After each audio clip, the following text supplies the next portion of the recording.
search functions, and a more robust chat system for better interaction with your fellow fans. Dive farther into the game with a new integrated stats portal. Get your insight into the game anytime, anywhere, with an improved functionality across all mobile devices. Check it out now on GoSports.com. Don't miss the most important battle of the year.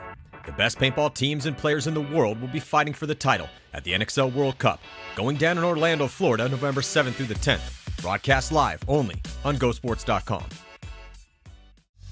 The Ultimate Shootout invites you to take part of the Dallas Regionals, held at Paintball Fit, where the savage one-on-one fight will rage across multiple divisions. Under 19, amateur, women's, and masters divisions, all vying for a $5,000 cash prize. It's all going down July 11th. And registration is currently open, but spots are filling up fast and there is limited availability. Don't miss out on your chance to make history, as you can participate in the very first Ultimate Shootout open to the public.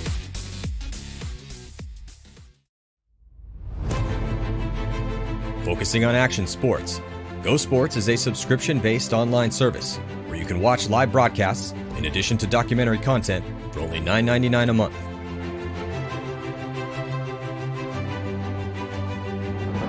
Go Sports captures the intense moments found only during the battle on the field, in the cage, and on the mat, and broadcasts them into the world where they can live magnified.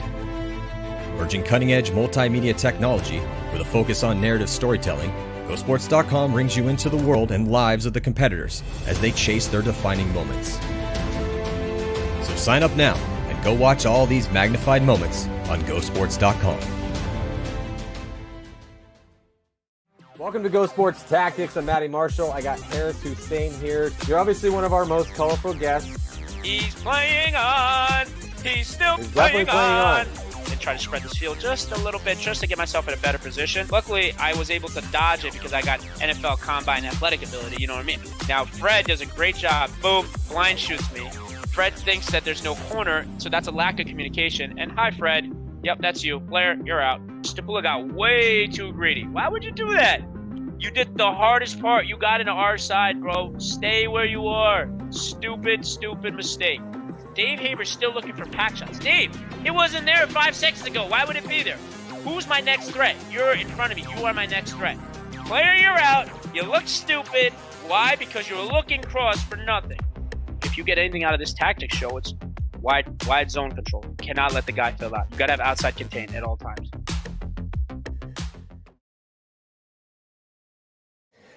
Welcome to Go Sports Live. I'm Matty Marshall. I got Jesse Stevens here in the building, and we're going to be talking about Ultimate Shootout. We're going to be talking about his career. We're going to be talking about his team, his thoughts on the battles that have gone down recently. This is the summer of one-on-ones. But before, Jesse, we jump into it, just real quick, everybody at home, we do have a ton of content coming your way. We've been doing these tactics shows.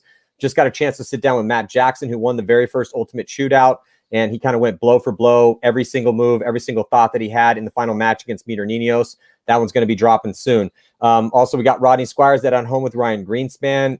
Brandon Short will be coming up as well, too. But yeah, we're dropping tactics episodes. Dynasties also dropping episodes every week. We got Ultimate Shootout also coming at you here, coming up next Monday. It's Monday Night Paintball, and it's going to be the battle of the Johnsons, Clint Johnson versus Mark Johnson. And that's kind of what Jesse and I are going to be talking about today. So, you know, we've had Jesse on the show recently, got a chance to tell a story. Jesse, you can always continue to tell your story, of course. But I do want to get your thoughts on the battles that just went down here. But first of all, how are you doing today? Doing pretty good, man. Happy to see you again. Yeah, good to see you too. Oh, and also everybody, the Pro Tour and the 7-man battles at the HK event in Paris, California, those are also up on the website as well too, game for game. Those were some interesting ones. Tyler Harmon is a beast. So Jesse, let's kind of jump into this and talk a little bit about, you know, what went down. You know, so you had kind of texted me. You came in hot for that last event, and I loved it. And then you would kind of text me and said, yo, dude, sorry if like I got a little too heated. I was like, bro, don't even trip. Don't worry about a thing. I loved what you were doing there. It's all good. But yeah, so I don't know where you think that we got sideways, but to me, I was just happy with basically the mentality, the preparation you brought to the battle, the mentality you brought to the battle. You were hyped. There was one point in time that I did pick your opponent or whatever it was, because, you know, we got to do a show. And then you were like, you didn't believe in me either. And I was like, baby, I got you. I just, you know, we got to do a show here. But it was just, was fun. It was like a really good, I just want your thoughts on, we can kind of talk about all the different competitors, your battles that you had. But let's start with that. So let's talk about the mentality that you brought into Ultimate Shootout, because you were heated to play this one.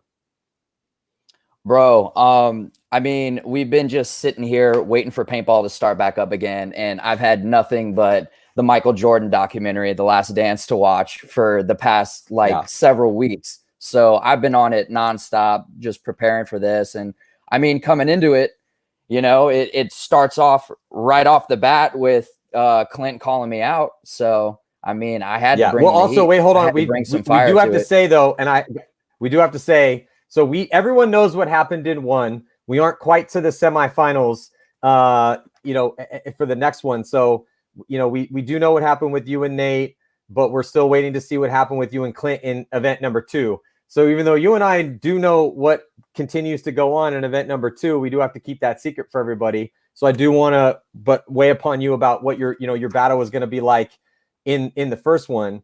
So I'm sorry, I don't mean to interrupt, but I did have to say that because we do got to keep the secrets, and I know you know some of these secrets. So yes. So that being said, you said Clint was calling you out.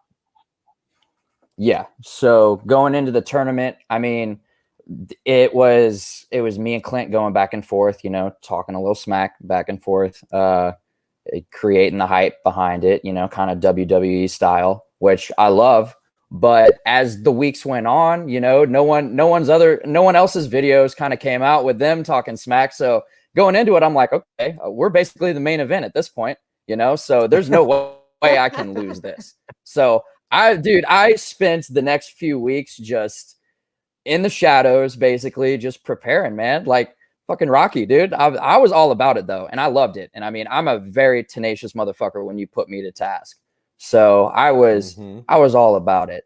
I really wanted that one. And I went into the first shootout, to beat Clint Johnson in that first round. So I was very motivated. I was excited to just be playing paintball again, especially one-on-ones. Like I pride myself in my one-on-one ability, but I'm just happy that, I mean, it sucks that we're not able to play 5-on-5 paintball, but it's awesome that there are, now 2 formats between, Pro Tour and the Ultimate Shootout now that we can actually play one-on-ones now. And with both of these, it's not like a one-on-one for the World Cup finals. Like there are multiple points, there's like a 60-second turnaround for the Ultimate Shootout. So it gets pretty intense right off the bat.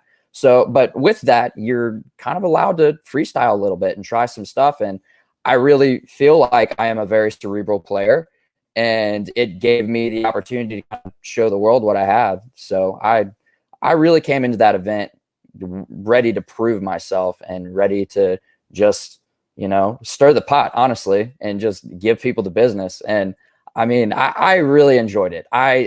When Greg called me up about this format and let everybody know that, these one-on-ones are going to be happening, or this is what we're going to be doing, I was stoked. And I mean, just even talking to Greg a couple nights ago, like I'm very excited going forward to see just how this grows and, the different things that are now being implemented into the shootout. Like I'm just very excited for just one-on-ones in general, seeing where this can really lead to. So I'm stoked. I was extremely happy.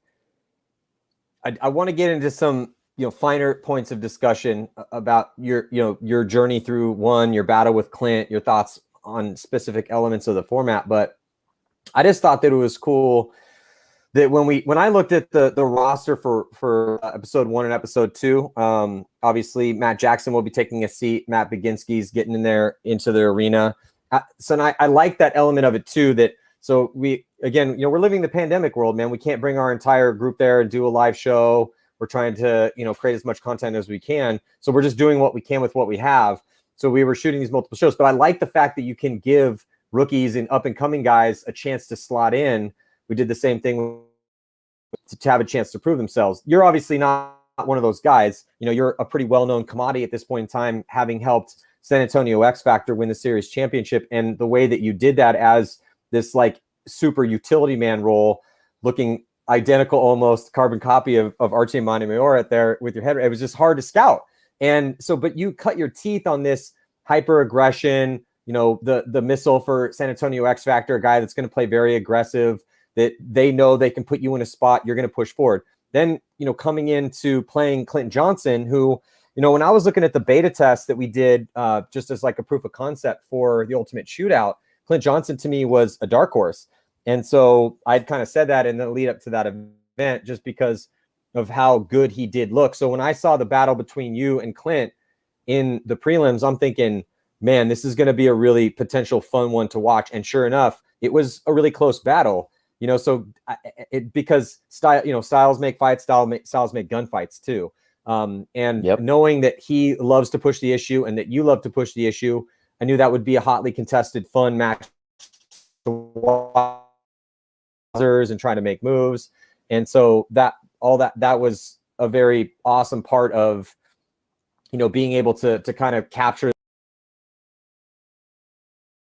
itself, because you guys were making moves that you can see there in the replays going back and forth. It was tied 5-5, but slowly but surely you ended up getting the better of Clint Johnson. But as things were kind of tied, I mean, we could do a tactics episode with you too. Again, there's going to be the very first 101 tactics episode ever dropping with Matt Jackson in his last match against Meter. But this was another really good battle that going blow for blow, we should maybe do that one day because of the way you guys were pushing the issue. So, talk to me about what you were thinking about your opponent, the no bullshit side of it. Like, yeah, sure, there's like, oh, I'm going to destroy this guy. But what were you thinking actually when you find out what the first bonus buzz is going to be and you have to start making your way into that 101 battle? So going into it, I knew our styles would match up somewhat evenly. But so how it's set up was, I think we were the second match of that morning. So it was still fairly new. Like everybody was kind of just getting their feet under them and trying different stuff. And I just came out and I worked on a few different things with him that I knew he had probably never seen before. I mean, I was switching directions. I was faking, I was cutting over to one side. I was all over the place. And he had some trouble keeping up with me. And I mean, we can go back and do the tactics episode, but just it did go back and forth. But that going forward, I know some things are going to be implemented, but I know for a fact I shot him quite a few times, and he was playing on in some areas. But we were going blow for blow. I mean, there was definitely overshooting, there was definitely some chirping, and it was going to be a battle like that. But for me, I really wanted to attack him, and I wanted to keep the pedal on, or just keep my foot on the gas pedal and just keep going forward and just really, force my will on him and use my gun skills against him and just really try and work the field, which I was switching directions, really making it difficult for him to try and keep up with me. So I felt like, with that one specifically, I knew it was gonna be an even mix. He would go for buzzers. He would try and play it out, which there is that kind of, even keel that you have to keep up with. But just overall, I really wanted to attack him, and, it slowed down, it sped up, but it was a battle, like from start to finish, and I think I really just found the buzzer in a few instances and pulled away in the end. But what was interesting too is that, again, this is a one-on-one battle. No teammates to help you, no teammates that you have to worry about failing you. And yeah, sure. Yeah, and you're known as a wrecking ball. You're known as a guy with speed, a guy with great aggressive tendencies. But you're not known as like the one-on-one guy, because you're not normally alive when those situations go down, because you've already done your job, and your job is to run through and shoot dudes and run people down in front of you and take ground and take risks and set the pace and the tempo for every single point that you participate in. But you typically aren't, you're not known as a one-on-one guy. So coming into this one and playing a guy like Clint, who's also a little bit of a battering ram as well too, but how nimble you have become, how good your running and shooting game was, knowing you're going up against a guy who's also going to be willing to, try to meet you there. That's why I knew this wasn't going to be one of those games where I was just going to watch dudes joust and timidly pillow fight from the back center. This was not going to be that game. That definitely was not this game. So if you guys haven't had a chance to go back and watch this one on Go Sports, definitely check it out. But this was one of those ones where it was like, yeah, fixed bayonets and meet in the middle. and that's pretty much what you guys did. You did start pulling away, but as far as a confidence builder must have been, I mean, well, before we get to the win, it was neck and neck. You took the lead, he took the lead back, and then you ended up, taking the victory, but it was blow for blow right in the middle of it. I know fatigue it was tough out there. It was incredibly hot and difficult. Again, you have to play every single point. There's no one that can come and you can't tap anybody in, but fatigue did not seem to be an issue for you in this first one. No. And I mean, the first match right out the day, I mean, I really wanted to attack, and I was all over the place for that one. I mean, going further, deeper into the tournament, fatigue, mental fatigue, all that all comes into play. But that first match, like I said, I really wanted to attack him, and that's really what we did. And I just ended up pulling away in the end. But as far as just that matchup, like you knew that was going to be a battle. We just have those two similar skill sets, and just we duked it out. It's a UFC match out there. It's like a UFC match out there. You only have yourself. So just mentally, I mean, I know I had Ryan kind of in my corner, just giving me information, but there's only so much he can tell me. It's me out there. I'm having to make decisions on the fly and react to what he's doing. So for me, it was just staying confident, knowing what I wanted to do and how I wanted to impose my will on him. So I stuck to my mental game plan of just trying to attack him. And, when certain situations showed themselves to me where I needed to slow down and maybe be a little more methodical, that's what I did. But for the most part, I think that match in particular, it was mostly just foot on the gas pedal the entire time. Yeah, it really was. You had spoken about, as we're watching these replays, we've seen multiple times, you're talking about how much you were switching positions. So you'd start running one way, right-handed, switch hands, and then come back and run left-handed going the other way. And you would do that so quickly that it would be hard for him to adjust. I feel that that's you utilizing your skill set to your best advantage. And then, you can see here now you're kind of starting to get on a roll here. But you kept doing that time and time again, so I'm just wondering from a strategic element, again, you're looking at right there. So you're going right-handed towards that can. You don't even stop there. You just kind of then go right and then switch left-handed, hit the buzzer. I mean, like you said, you really much were trying to, even though he was trying to exert his will on you too. I mean, that's what made it interesting, because when you are reaching a certain crescendo of aggression in the middle of these games where both guys are starting to go at each other in the chess match of those one-on-one moves, one guy makes a move, another one makes a move, guy goes for the buzzer. But the way that you were kind of throwing a very diverse throwing them for a loop. Yeah, I'm giving different looks.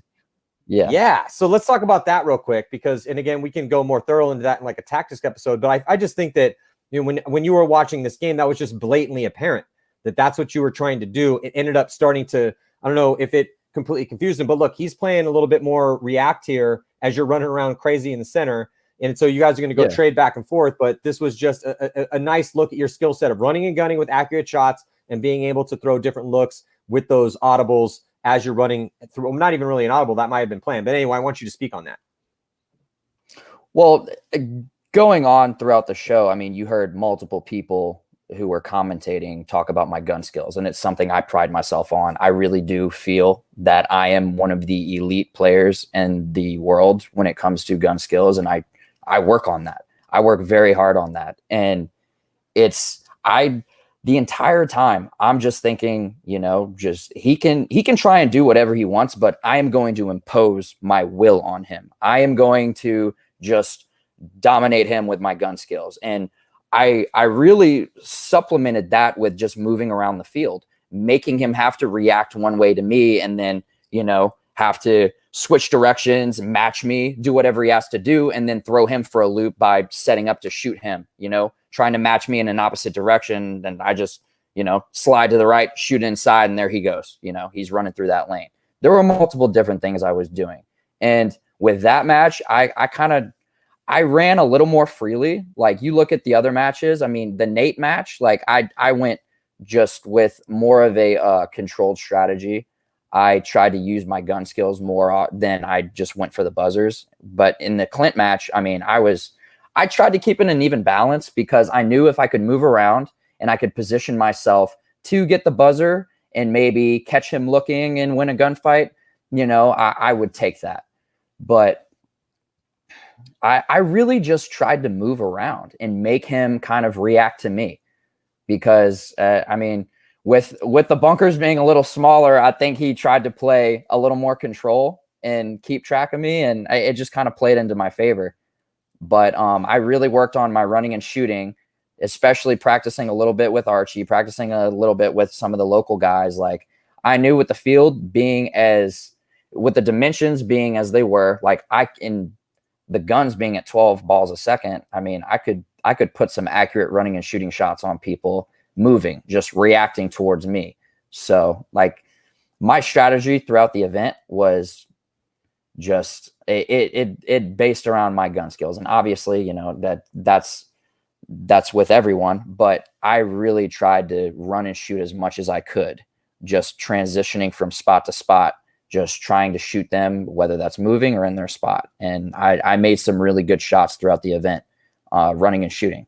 So that was just part of my strategy, and it worked out with him, No, it definitely did. I just think that moving forward, this is not going to be the last Ultimate Shootout that you participate in. And I just thought that this particular victory against a very tough opponent who had looked so good in the beta test, when I was looking at the way he was moving, and I was thinking, man, maybe this is the format for Clint Johnson.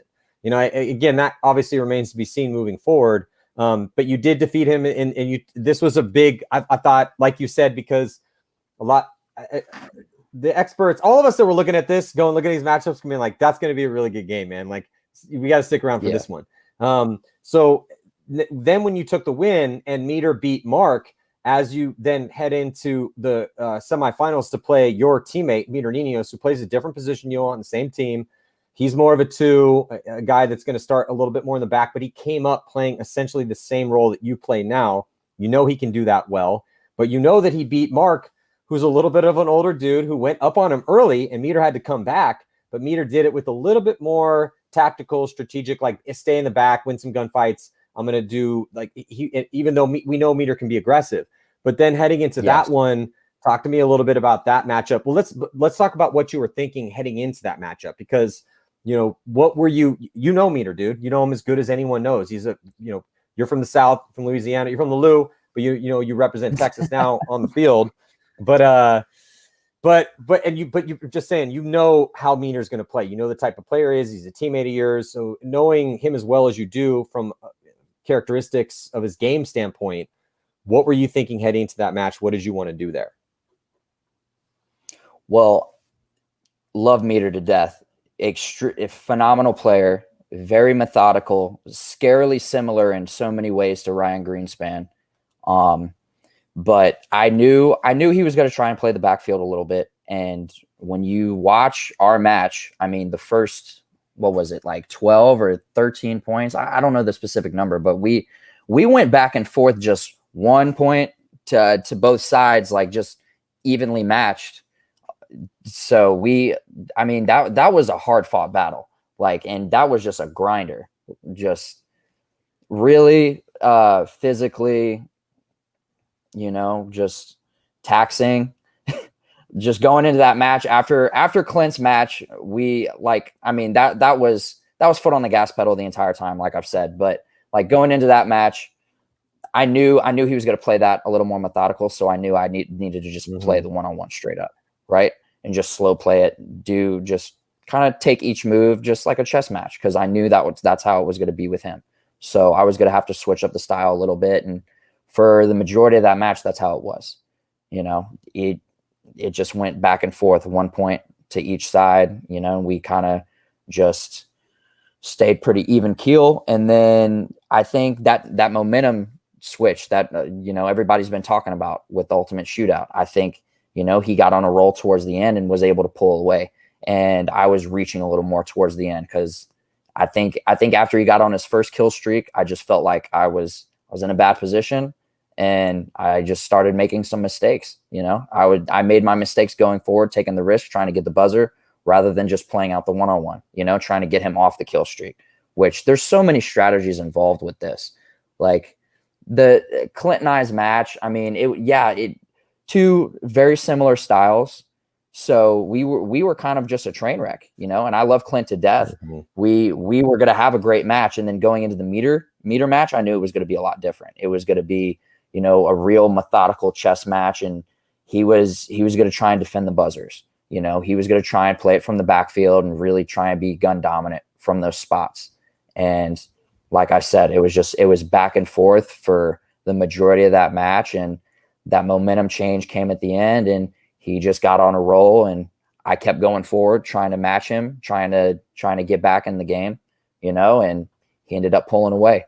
So that was a phenomenal match. And you can hear me on the mic saying after the match, dude, I'm exhausted, you know, because I'm just running all over the place, gassed myself out, you know. I was just wondering, yeah. So because you expended again, we just watched you almost blow for blow in that first match against Clint, and you were definitely exerting a ton of energy. That game was a little bit earlier in the morning, so it wasn't scorching hot yet. You obviously are a dude from the South, so you know how nasty it gets down there. You were prepared mentally for how disgusting it was going to be when you were playing out there. It was hot, but it was hot. Like, right off, it was hot. But that's what I'm asking. You know, it's like, yeah. So I'm just wondering. Okay, so if we could get a gauge of, all right, so you had the two matches you played. It looked like you worked your ass off in that first one because you were cutting left and right. You were going all over the place. You were running all over the field, hitting buzzers. I mean, you definitely, I don't know, I want to say you burnt yourself out, but then when you get to Meter's match, you were still nimble, but you weren't quite as nimble, and he was shutting you down, and you didn't have answers sometimes, even though, and this is where I kind of want to bring the coaching side of it too, because, you know, what do you remember hearing in your head from Ryan Brand? What were you trying to do? Because, yeah, you definitely put up some points, but it wasn't as close of a battle as you had against Clint.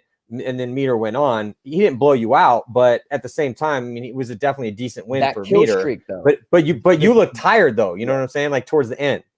Yeah, towards the end, definitely felt gassed. You know, and that Clint match, I was all over the place, like cutting in every direction, running and shooting as far as I could go, just jumping, just trying to hit jump shots, like all that stuff, man. Everywhere. It's just energy that you're exerting. And when you're playing a one-on-one, you have to be mindful of that. Like, how much energy do I want to exert, tire myself out? Because it's a mental game out there. Like the physical and the physical and mental aspects of fatigue really plays into one-on-ones, especially with a 60-second turnaround like this.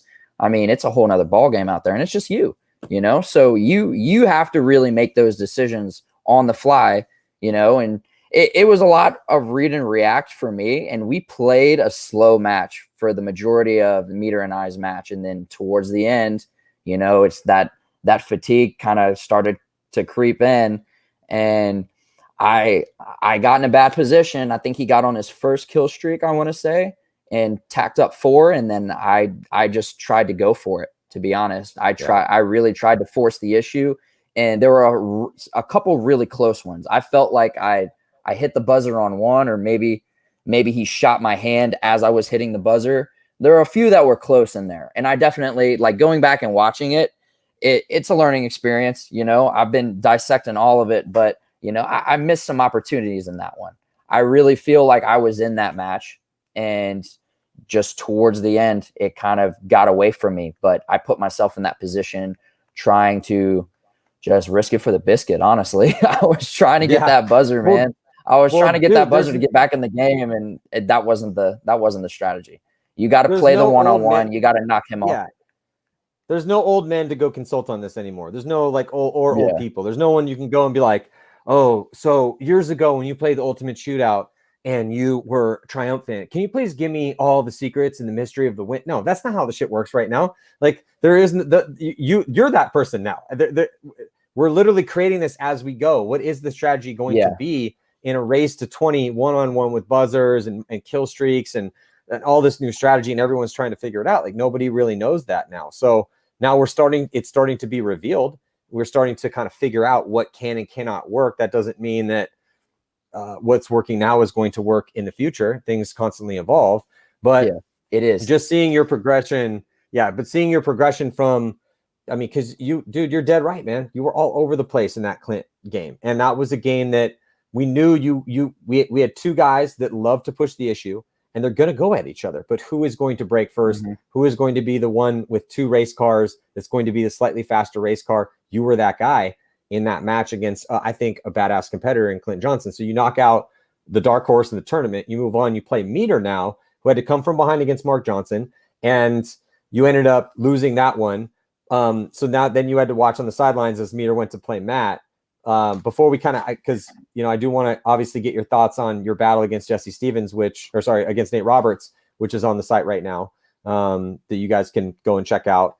That one's a different story though. That's this is a 3 games so far, at least, because you, with that victory, you will be moving on into the to the semifinals of 2, and we can't tell you guys what happens there, but I do want to get your thoughts on that match, because you had 3 games that we've seen so far and 3 completely different stories there. So we go from the match against Meter, where he got the kill streak. He was up on you. You had to push the issue to try to get points, and he was just containing you, and he ended up taking the victory there. He goes on to the final. So before we jump into that next game, though, what did you get a chance to see the Meter versus Matt Jackson battle for the finals? I did. I watched it in person. I was standing on the bleachers trying to get the best view to see what was going on, cheering on my boy. But it was a down to the wire battle, man. Yeah, I thought that was an excellent matchup, just with the 2 styles that they were bringing for the Ultimate Shootout. They were both more conservative and more just gun dominant. They played it from the backfield, and it was just a chess match. Of course, I'm a little biased with it, so I'm a little questionable about the outcome, but I thought Meter played incredibly. I thought he played it, as good as anyone could play it. And, maybe you can argue that he should have won it, but, I know he'll be back and he'll be ready to prove everybody.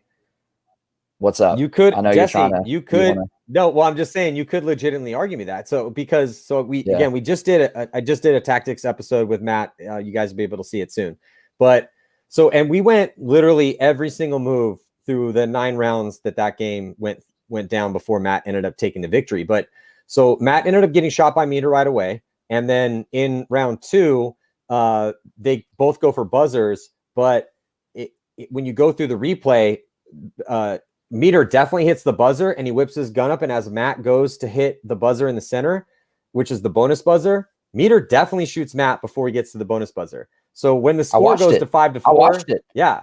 So when the score goes to 5-4, that score should not have been 5-4. It should have been 5-0, and in favor of Meter Ninios. So you could definitely argue that Meter got a really bad break in that game, which that's unarguable. It's unarguable. Meter got a really bad break in that game. That's unarguable. That's as true as 2 and 2 is 4. The sun rises in the east and sets in the west, and water's wet. Like, that's obvious. But the question is that there was another point where Meter, him pushing into the orange bonus buzzer, got bounced a couple times, and we can't quite tell from the angle. It might have been a makeup call. So there was another instance where he may have got then either a makeup call, or the paintball gods hooked him up, or whatever it may be. So it's not as blatant as Matt's, but when you look at how the finals went down at 0-0-1 with Matt taking the victory, even though Matt Jackson played his ass off, and of course it's not his fault. You got to sell it. If the ref misses a call, the ref misses a call. But he should have had a bigger uphill battle to fight from than he did, even though there was a point where maybe Meter got a makeup call midway through. But my point is that it was a very kind of on the edge, crazy, dramatic match where there was some gray area, crazy shit going down. And it was, who knows what would have happened if that call had been different. Yeah. And I mean, there's always questionable calls, as a Saints fan. I mean, I've lived this, man. I've seen it in person. Right. So bro. And I mean, there were some questionable calls across the event. I mean, it's only going to get better with time as we implement more things and we just get better at, running these. But I felt like Meter did an awesome job, and, he had a chance to win that, it kind of fell into Matt's favor towards the end, but my money will always be on my boy and myself, obviously. But I really felt like he had that match, and he was playing very well. He was playing very controlled. So, going forward, it'll all work itself out. No, he was, and he because he did take second, he will be assured a spot in the finale and a chance to win $7,000. Yep. Whoever wins first place in that big tournament. So yeah, I do agree with you that yeah, I mean, on any given day where a call goes a different way, Meter Ninios walks away with that victory. So it's tough to tell, but it does make things kind of dramatic moving forward. And then, Meter getting another chance at it in episode number 2. So let's move on and talk about your battle with Nate Roberts in episode 2, because that one was a totally different story. You had an incredibly close battle with Clint. You guys are going back and forth at each other. It's like 2 race cars just slammed against each other with guns. Yep. And then you go on and play Meter, who, he went up on you early again, kill streaks. You were kind of reaching for it after that. Couldn't figure it out, maybe getting fatigued. Then you come in and play Nate Roberts. Talk to me about how that went for you, because it went pretty well. So going into that match, obviously, I'm pissed off because I made a couple mistakes in the end towards Meter, and that got me out of the tournament when I could have easily gone on to the next round and possibly played in the final. So I'm sitting there stewing, waiting for my next chance. And just going into the Nathan match, I tried to play that a little more controlled and use my gun skills, and I must have heard you say he may be more cerebral than me. So I turned it on from there. But I keep saying I tried to keep my foot on the gas pedal. I stayed confident, and that's all I did. It played into my strengths, and I just kept going forward. Next point. And that's how you have to play this format. You just have to have, it's a 60-second turnaround. So you can't sit here thinking about like what you did wrong or what he did wrong. You just have to be mindful not make the same mistake, or just to, react to what he's doing. But each point I went into, I stayed confident, and I just did my thing, man. Like I'm just out there really just freestyling, playing a one-on-one, I'm gonna go one way, I'm gonna make him react to me, and then I'm gonna do something else. With each person I play, maybe the style kind of switches up. Like the Meter match was a little slower in the beginning, and the Nathan match was a little bit of both for me, but I just got in my groove. But I just really try and just impose my will, in the one-on-one. And that's all I worried about. And I just kept going forward. I mean, I just stayed confident. That's really all I can say. Well, it definitely looked that way, because you looked incredibly confident during that victory. That game was not close. Nate Roberts is a hell of a paintball player. He's definitely a more quote unquote cerebral paintball player than you are, at least from what we've seen in a 5-man game. I mean, that you are not known for being the thinker out there. You're known for getting to a spot, putting a dude in, running 2 dudes down, being a great gunfighter. Like that's how you made a pro team. So I just think that this is such a great format for you to come out and beat a guy like Nate Roberts and prove to the paintball world, like, dude, I don't just have one set of skills. I'm not just the missile who's going to run to D3 off the break or snake 4 off the break and, put a guy in and then make a big run through. That's what I do on X Factor, but I have other skills too. And that was the big question when you went in to play Nate. So that's what I was kind of wondering, is that because you did go into that weekend, because I knew you had been training your ass off. You'd been working there, going and doing drills every single day. And, so I was just wondering, because to me, I thought your attitude was excellent, dude. I was stoked on your attitude. I thought your attitude was exactly where it needed. It was like a finely sharpened knife ready to go. That's just been on the strap for, just getting ready to go, dude. Constantly just getting that thing to a one molecule ready to cut. And then, but so but did you think you were too much then? Did you think you were too hyped for it? Because I thought you were perfectly in the zone. I know it didn't, at least the first one didn't work out the way that you wanted to. We got to see how 2 goes out, but at least at the end of 1, you were kind of heated. Yeah. I don't think I slept enough the night before, so I came out a little chippy. So I was just mad. But in that first match, I mean, the Clint match from the get-go, like I knew it was going to be. I'm just saying, hold on, just real quick. I'm just saying, nothing to apologize about is my point. Nothing to apologize. No, about. We're good, brother. We're good. Nothing but love. But I mean, like that first match, like we're getting ready. I get all my gear on and it's like 9 a.m. or whatever, and it's like 90 degrees already. And I'm like on the ground getting my pods together, and Clint's already talking shit like, "You're sweating, you look like you're nervous." I'm like, "Bro, it's 90 degrees already." I'm like, oh, so I mean, that gumbo pot was stirring, man. Believe me, I came out on demon time. I was ready to put it on somebody, which is why our match was so chippy. You know, we're over there just chirping at each other. I mean, this is a dude I stayed with all the time. Like everyone in show 1 has played together on the same team or in like within the same area, you know, for years. You know, everybody in show 1 had played on AC Dallas or AC Diesel at the same point in time, you know, for a while. I forgot to mention this on show 1, but BJ Hennenberg and I have played on 3 different divisional teams in Texas together. Like these are all guys. Yes. These are all guys that have been around. Dude, these are all guys that have been around each other for years. Like I got nothing but love for Clint, Meter, Matt Jackson, Nathan, everybody, man. Like that was a good group to have together. And, you know, I know you guys wanted us to, you know, be talking shit and all that stuff, but it's like, we're all friends. We're all friends. No, I know, but also what's years. at stake though, for sure. But what's at stake though, for real, because this is the truth, is that if we're going to congregate all these badass Texas gunfighters in one area and have a competition where it's all about gunfighting, then what's at stake is who's the baddest gunfighter in the great state of Texas. And that's a pretty badass state to be the baddest gunfighter in. So that's what's at stake. So, I mean, yeah, sure. We were definitely like, hey, dude, no one's going to give a shit about you if you're boring as hell. So could you just please not be boring as hell while the camera's pointed at you? And you guys are like, okay, cool.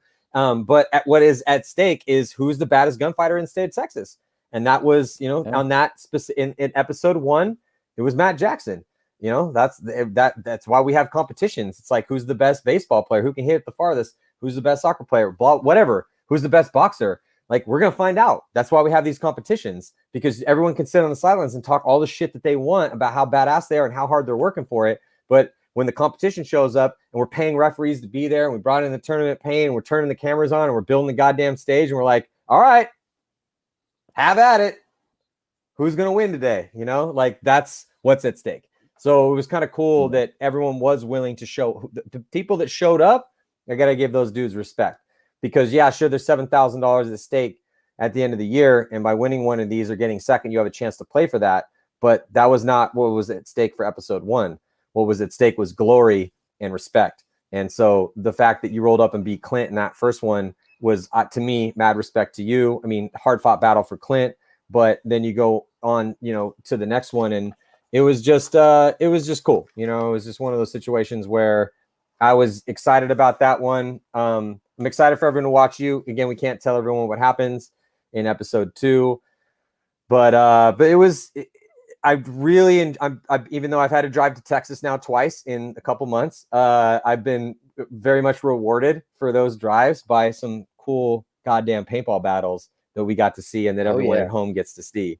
So no, I'm stoked for the future of the one. It's again summer 101s. The NXL does look like they're trying to get everything together for World Cup. We are going to be having Tom Cole on the show once he gets a webcam working. So Tom, please set your webcam up so we can pick your brain and see what the hell's going on here.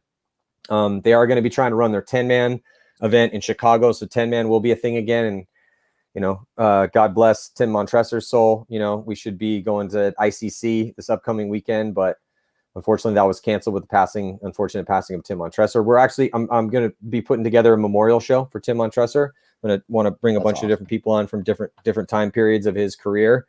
So I'm looking forward to getting that all set up, but yeah. So, any last thoughts before we sign off, Jesse?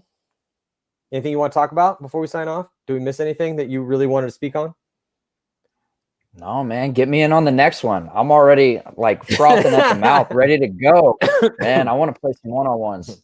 But no, that just episode 1 and 2, that was awesome. Just to be able to get out there and experience that, you know, and seeing that they're doing, you know, divisional stuff where, you know, guys that you might not normally be able to see come out and play.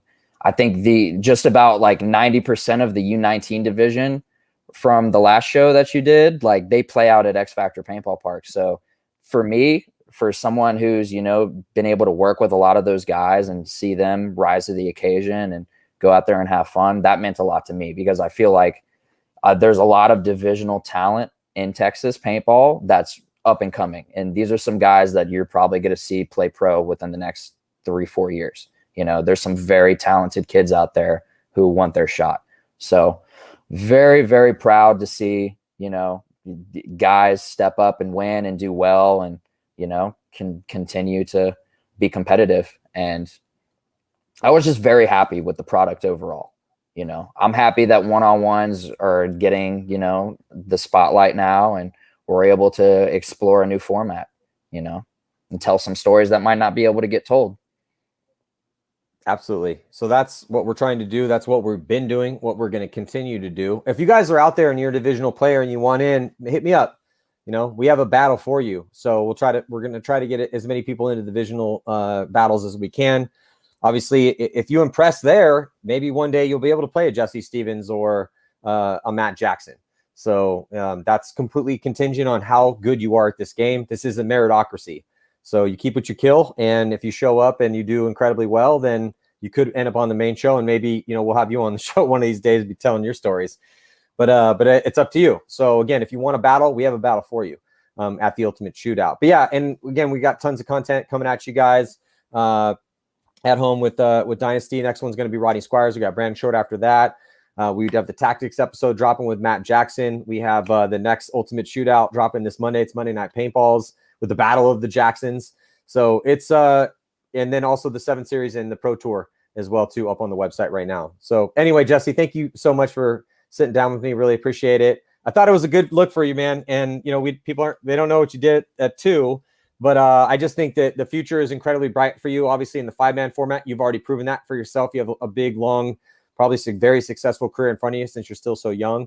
But I really think that the one-on-one could be a thing that you could obviously excel at as well, too. So it's going to be fun to see how this all develops in the next couple of years. But yeah, Jesse, thank you so much for tuning in. And everyone, thank you so much for supporting us and for joining us here today. And I'll see you guys next time. The driving mission at Go Sports is to bring you the best paintball content and broadcast in the world, behind the scenes, in the pits, and on the field. To continue this mission, we're rolling out a renovated website platform across the board, with easier search functions and a more robust chat system for better interaction with your fellow fans. Dive farther into the game with a new integrated stats portal. Get your insight into the game anytime, anywhere, with an improved functionality across all mobile devices. Check it out now on GoSports.com. Don't miss the most important battle of the year. The best paintball teams and players in the world will be fighting for the title at the NXL World Cup, going down in Orlando, Florida, November 7th through the 10th. Broadcast live only on GoSports.com. The Ultimate Shootout invites you to take part of the Dallas Regionals, held at Paintball Fit, where the savage one-on-one fight will rage across multiple divisions. Under 19, amateur, women's, and masters divisions, all vying for a $5,000 cash prize.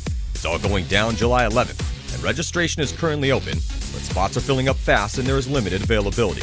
Don't miss out on your chance to make history, as you can participate in the very first Ultimate Shootout open to the public.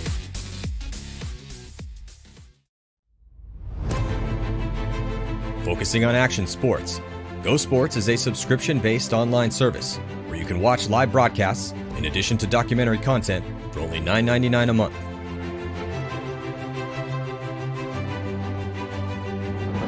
Go Sports captures the intense moments found only during the battle on the field, in the cage, and on the mat, and broadcasts them into the world where they can live magnified. Merging cutting-edge multimedia technology with a focus on narrative storytelling, GoSports.com brings you into the world and lives of the competitors as they chase their defining moments. So sign up now and go watch all these magnified moments on GoSports.com. Welcome to Go Sports Tactics. I'm Matty Marshall. I got Harris Hussein here. You're obviously one of our most colorful guests. He's playing on. He's still playing on. And try to spread this field just a little bit, just to get myself in a better position. Luckily, I was able to dodge it because I got NFL Combine athletic ability, you know what I mean? Now, Fred does a great job. Boom, blind shoots me. Fred thinks that there's no corner, so that's a lack of communication. And hi, Fred. Yep, that's you. Blair, you're out. Stapula got way too greedy. Why would you do that? You did the hardest part. You got into our side, bro. Stay where you are. Stupid, stupid mistake. Dave Haber's still looking for pack shots. Dave, it wasn't there 5 seconds ago. Why would it be there? Who's my next threat? You're in front of me. You are my next threat. Player, you're out. You look stupid. Why? Because you're looking cross for nothing. If you get anything out of this tactics show, it's wide zone control.